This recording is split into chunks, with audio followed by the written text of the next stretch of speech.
Right, this is the LRJA 1.5 type, which is also labelled, as you can see, RL13LV3. Yeah, so this is one of the newer types, and that's what this bearing puller is designed for. That one, the outer race is a very slack fit in this front housing, but it'll do just to show you how it performs. Oh, it's gone Katie corner now.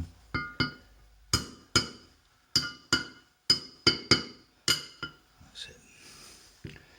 Right, so with that in place, and this can actually be still mounted in the gearbox casing if you wanted, because you can operate the puller with this still in situ, which is quite useful really.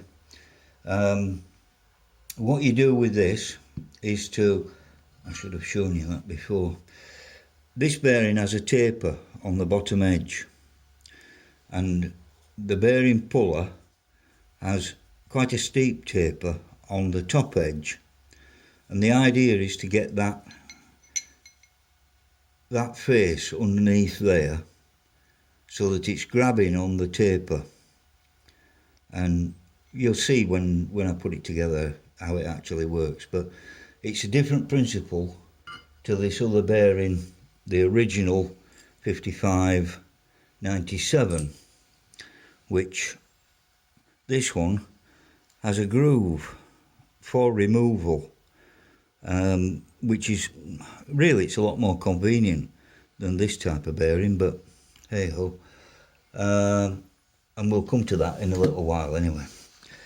Right, so with the outer race in position, what you do is you slot the legs underneath and feel your way so that they're just into the taper on the bottom of the bearing there.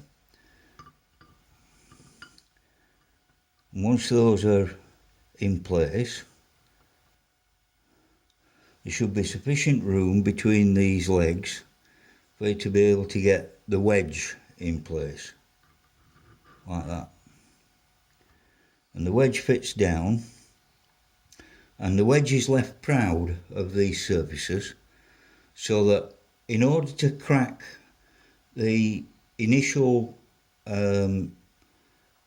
stiffness of the bearing, of actually initially moving it, which can sometimes be quite difficult, it gives you something to strike on. And if I was doing it, I'd start by using a plastic hammer to hit the wedge down. If that didn't do it, I'd put a brass drift across the top and then use a metal hammer to strike on top. Once you've struck it and it's actually shifted the bearing and lifted it very, very slightly, what you'll find is that tapered piece, the what do we call it? Wedge, that's it, will go down low enough to be able to fit the beam across the top. And when you fit the beam, it's not an easy job with this type of bearing, but you'll see what I mean in a moment. The problem is that you've got to have the beam there to give you the pressure that you need, but correspondingly the legs on the bearing puller are opening all the time that you're applying the pressure, which means that the beam has to have slotted holes so that the legs can spread whilst you're squeezing down the wedge. So it's not really an ideal way of doing it, but it does work. So that's got those somewhere near now. And then all we do then is to wind the pusher and hopefully whilst the pusher's being wound, the legs will get pushed out and they're going further and further underneath, and you can see now that they're actually lifting the bearing quite considerably.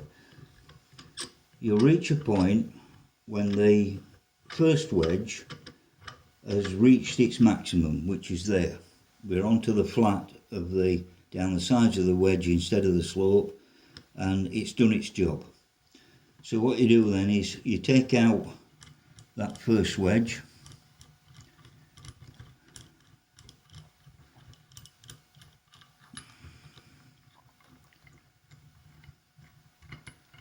remove the first wedge, and then fit the second one in. You'll notice that the second one has a pair of steps on it.